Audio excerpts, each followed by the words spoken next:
Thousands of opposition supporters in Nepal have converged on the capital to protest controversial plans to vote on a disputed new national constitution.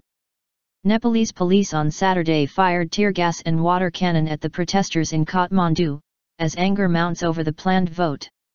Protesters threw bricks and stones in brief clashes with security forces who responded with about 20 rounds of tear gas, police and an AFP news agency reporter said. Reports said at least 24 civilians and 4 police officers were hurt in the clashes. We estimate that around 35,000 people are participating in today's rally, Kathmandu police spokesman Dinesh Acharya told AFP, while another officer said 4,000 police were lining the route through the city. The alliance of 30 opposition parties is demanding the constitution draft be passed by a national consensus. Years of squabbling have seen Nepal's politicians miss a series of deadlines to draft the charter, which was designed to draw a line under a decade of civil war.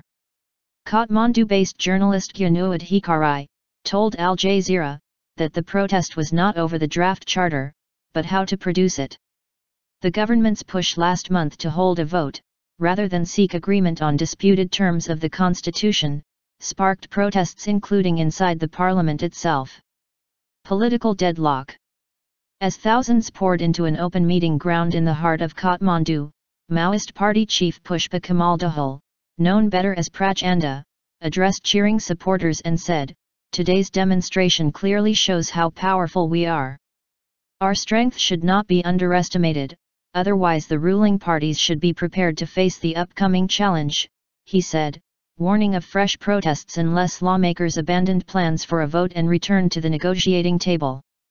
A key sticking point concerns internal borders, with the opposition pushing for provinces to be created along lines that could favor historically marginalized communities, handing them a majority and therefore more influence in those areas.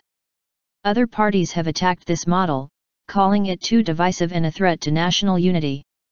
No date has been set for the vote on the charter, which was intended to conclude a peace process begun in 2006 when Maoist guerrillas entered politics, ending an insurgency that left an estimated 16,000 people dead.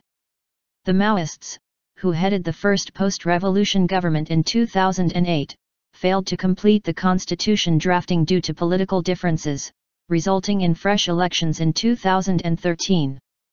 But 6 prime ministers and 2 elections later, political infighting has confounded efforts to hammer out a deal, throwing parliament into disarray and crippling the economy of the impoverished Himalayan nation.